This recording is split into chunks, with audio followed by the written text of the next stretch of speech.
car number 259618, 2005 Chrysler Crossfire convertible. Kind of a light front end hit here, it looks like. Again, convertible, we don't have many of these. Haven't had many of these in here. Looks like there's some damage on the rear bumper there.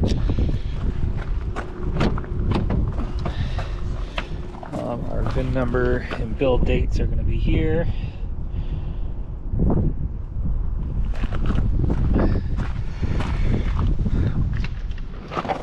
So, automatic transmission car. Just like our coupe that we're doing currently, low miles, so 73,776. Somebody had a bunch of things that they were taking apart here, so we don't quite know what was going on there. We're gonna see if we can start it. My guys have told me that that they have sometimes gotten it to start by using these pliers, and we'll see if I can get it to start.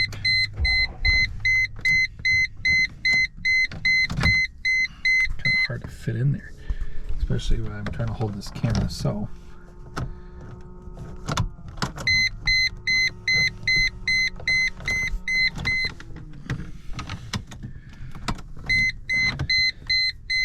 it wouldn't surprise me if boy, I can't get it to do anything now. Let's try this, fully pulling this key to off and then back to on. Because you heard it crank and then it failed. So, and I don't know where the back end of this key is, because I can see that we've got a security ring, so it wouldn't surprise me if it did not want to start.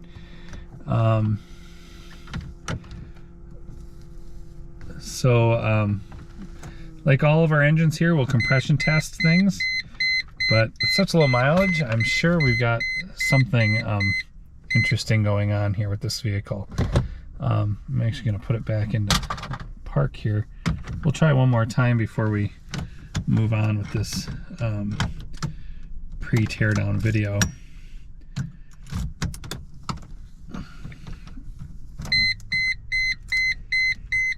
Yeah, so again, we know what mileage is on here, so again, only 73,000.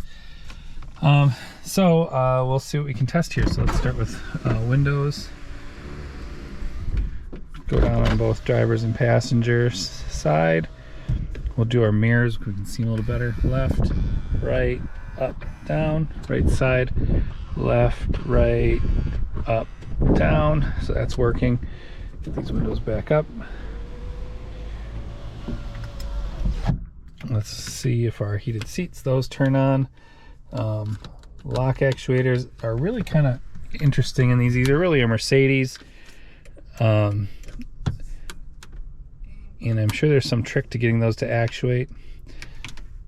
I don't hear our spoiler moving, so I'll have to check that out. Aftermarket stereo system here. Blower motor is working just fine.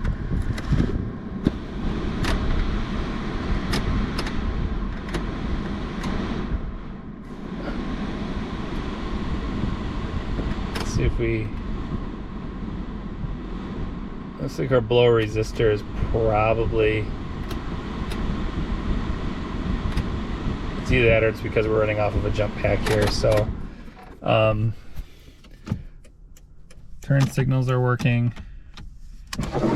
Wipers are working. My headlight switch is kind of on the floor here, so I don't quite know what that's all about. I'll see if we can at least get the cluster lights to light up here. Maybe not. Maybe that's why that's on the floor, just because they were trying to fix that. Our convertible top light is blinking here. I don't know if the if there's a divider in the trunk that's not where it needs to be. We can certainly do this side of the latch, but I don't think it's going to want to go here because we've got something that's obstructing the top. So Looks like some aftermarket audio gear sitting in the back here. Powered seats, so we'll see if those work. Those don't work either. I think that's another thing that goes on with these cars is they either have to be running for that seat to move, or there's an easy fuse that blows. So I think that's about all we can test. Again, we'll test all these components. We'll compression test the engine. Again, car number 259618, 73,776 miles, down a 2005 Chrysler Crossfire. Parts will be available on our website, www.playgroundpar.com, or our eBay store, Playground Par.